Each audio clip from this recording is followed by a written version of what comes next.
you can be sober and still get a DUI. I'm shocked. No way. Chief Gary Goodwin is Warner's boss at Goodlettsville Police. I'm looking at him and I'm saying, I'm not sure how I fix this. There absolutely are officers out there who love writing DUIs. The additional problem is that he also drives for Uber, and because of his arrest, Uber suspended him. All right, guys, welcome back. Looks like we've got a sort of a news story here. I have not seen this, but I promise you, I'm going to pause it along the way, and I'm sure I'm going to have a lot to say about it. I'm going to tell you what I like and don't like about it, and you, please do the same in the comments. I certainly regret that, and I really deeply, I hurt for what they went through. That is an apology from the police chief of Goodlettsville to innocent people arrested by his police department. A WSMV4 investigation uncovered multiple DUI arrests dismissed from arrests, all made by one officer in Goodlettsville. So it's the latest discovery by Chief Investigative Reporter Jeremy Finley into how you can be sober and still get a DUI. I'm shocked. No way.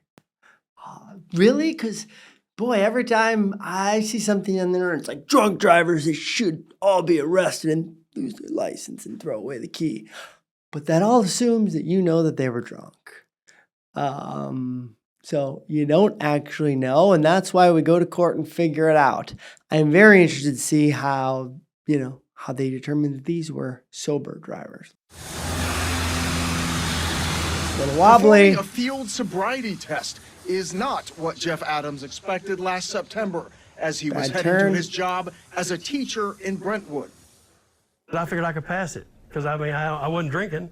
I was on my way to school. It was 5:52 a.m. Yep. Video recorded by an officer Oh, shows he's Adams drunk. didn't do well standing Terrible. on one leg. Still, Adams couldn't Multiple indicators of impairment right there. believe what happened next. Listen. Sir, I have not drank a thing. I don't drink. I don't smoke. I don't do drugs. Yep. And Adams wasn't lying. 4 months later, his blood test results show no alcohol, no drugs. But the arresting officer, Noah Warner, wrote he showed several signs of impairment. Several signs of impairment, bloodshot, glassy eyes. That officer may have even wrote strong odor of alcohol emanating from the driver's breath. I would not at all be surprised to see that here. I don't think you're safe to operate a motor vehicle. Can I call my school to let them know that I need a substitute? The case against Adams was ultimately dismissed. The damage, though, was already done. Yep. It was the most traumatic experience to know that I'm being arrested. I'm about to be fingerprinted, mugshotted. All the man's got is his reputation and his name. And it's getting smeared, and I didn't appreciate it. Chokes you up a little bit. It does. And a WSMV4 investigation found this isn't the only DUI arrest made by Officer Werner that was dismissed. Turns out Adams is the third sober driver to be arrested by. So yeah, these are two totally separate ones. Look how, I wish I could read this, wish this was more legible, but these are probably written to be damn near the exact same. They're certainly formatted the same, right? Now that in and of itself doesn't prove much, but I bet you it's the same language and the same indicators of impairment on both. This is form templated stuff by these officers. So it's really too hard to read, and but that won't stop me from making some judgments about it.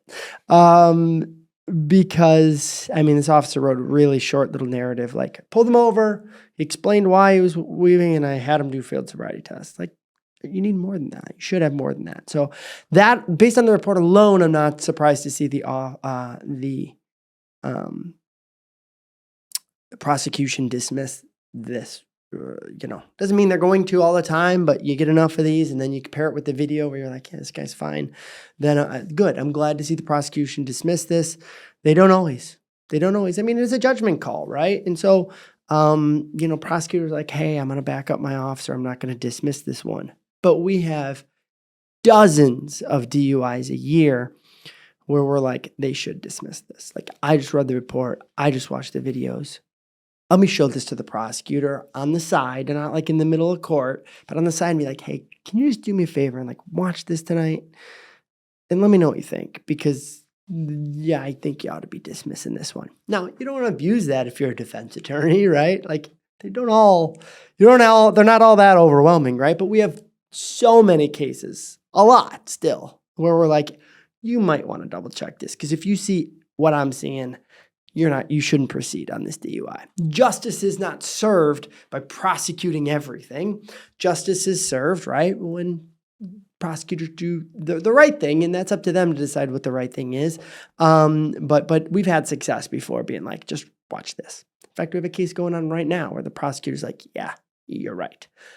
No, I'm not proceeding on that one. Like that, they never should have been charged in the first place. Other times we think they should dismiss it, and they don't. And then you got to go win that case, right? But I'm glad to see here that they did this for a couple people. Sounds like they caught on to a trend, and absolutely these trends exist. There are officers out there that just have a on for writing DUIs. All right, let me say that the more professional way.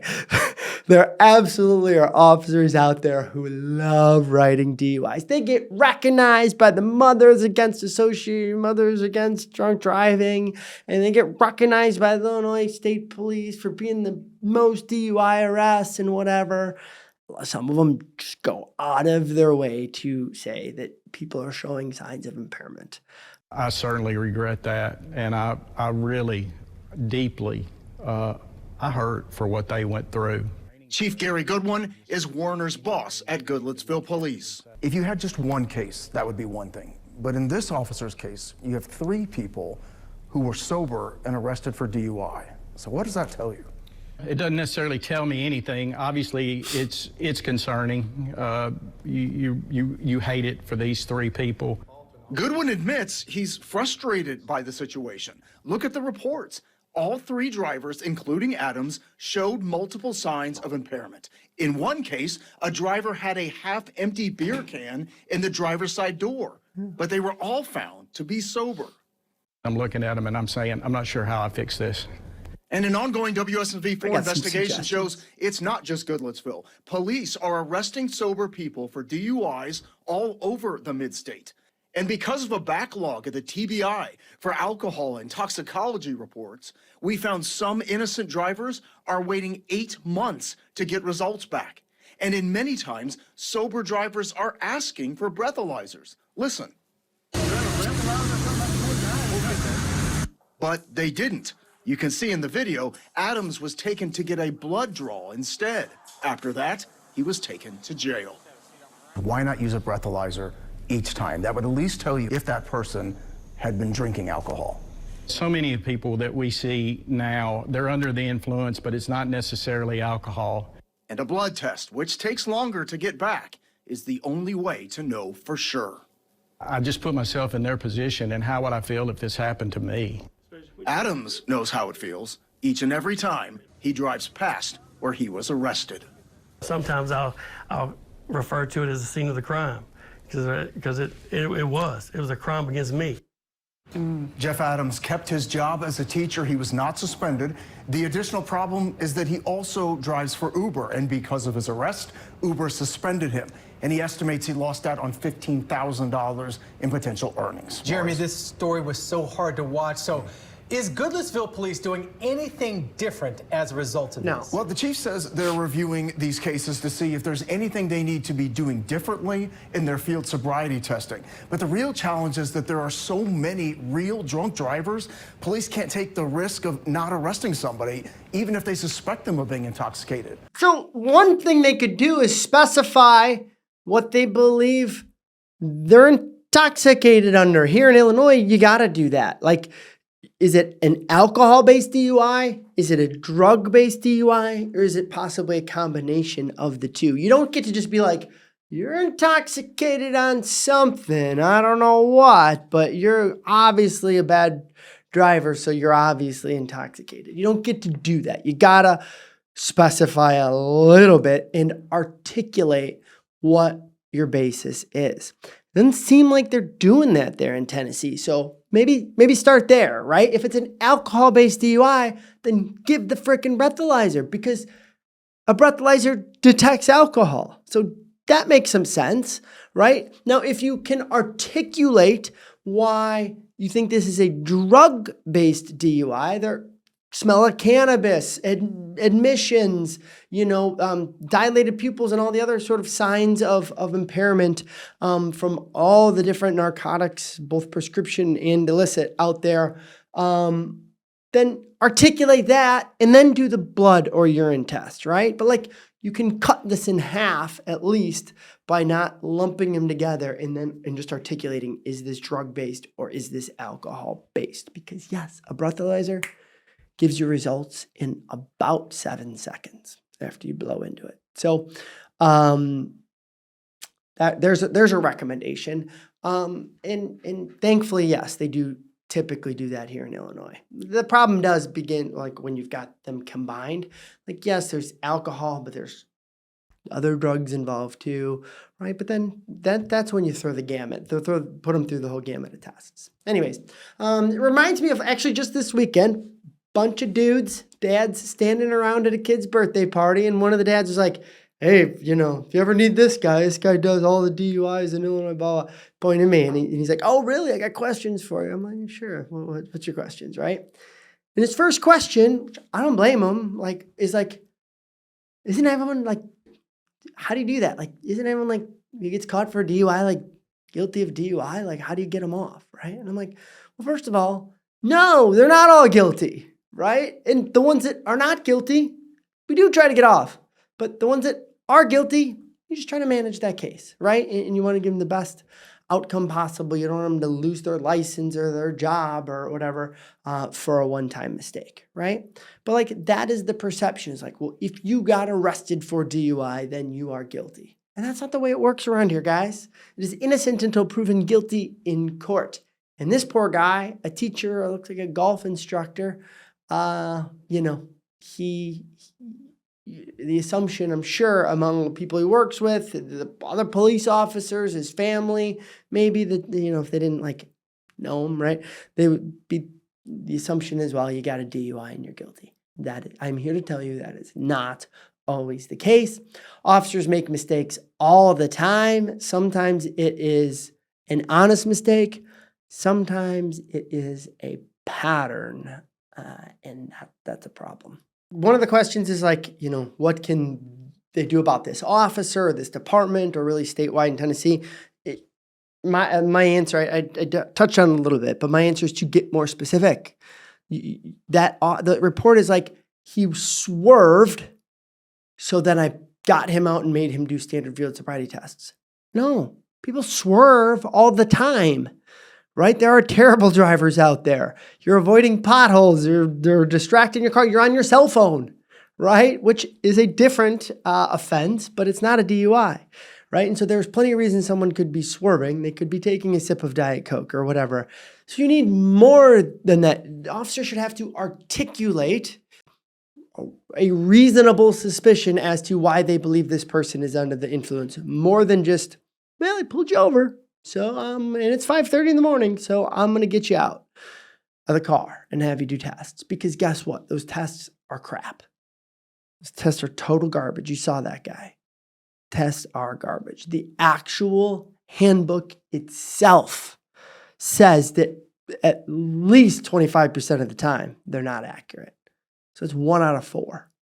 So, and that number goes up when people are overweight, when people are tired, when people have an illness, when people are wearing, you see women doing this on the side of the road in high heels, right? The accuracy of those tests is very, very much an issue.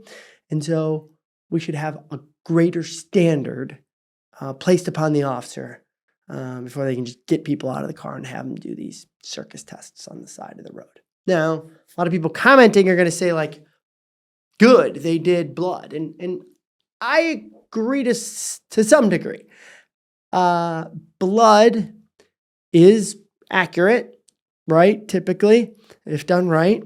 And that won the case for this guy. So sure, if you are dead sober, you have not consumed anything at all, sure, go do a blood test. But that's a pretty invasive thing for the government to take your blood. And so are there things that could have been done far short of that? Yes, if the officer articulated that this is an alcohol-based DUI and they had him just blow into a tube and 7 seconds later they knew that that officer was fucking wrong, then it would have avoided all of this, right? So sure, if you've had anything at all to drink, do not do the breathalyzer, do not do those tests. But if you're dead sober, yeah, you're damn right you want the objective test. Like, I want the blood test. I want the breathalyzer test. So again, it's a matter of understanding how the system works. It's not, I can't give you an answer that is across the board, especially when there's officers out there making stuff up. Sometimes you got to protect your rights by not giving them info. Sometimes, because only you know the truth, you got to protect your ass by proving what you're saying by taking that objective test, right? There you have it. If it wasn't already confusing, now it is. All right, how do we do grades here? To the driver, the teacher, on his way to school at 5:30, by the way, that's early to get there for a teacher. I mean, that guy, early bird's getting the worm there. An A, like, how do you fault that guy at all? He's just driving to work. I give him an A because I try not to hold it against people who do those tests, right? Like, he shouldn't have done those field sobriety tests. That was the indicators of impairment. But the officer made it up. So how do you blame this guy, right? He knew he hadn't been drinking, so you get an A for that. He hadn't done any drugs, so you get an A for that. And then he took the test in the end, even though he shouldn't have had to, but he took the test in the end that proved he wasn't drinking and didn't have any drugs. So, I'm not placing any blame at all on the feet of at the feet of that driver. Now, let's move on to the officer who gets an F. Yeah, he gets an F. We're going to hold him to a higher standard.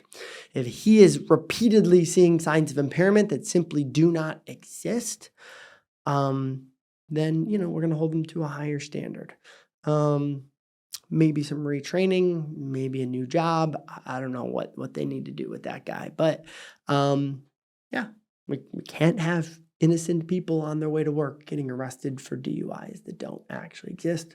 So that officer gets an F. All right, obviously, as a DUI defense attorney, kind of makes my blood boil, right? When I see these false arrests and the sort of yin to that yang, if you will, is that everyone just assumes that when you get a DUI, you are hammered. And that is just not always the case. These false arrests occur far more than you may like to believe, more than you see.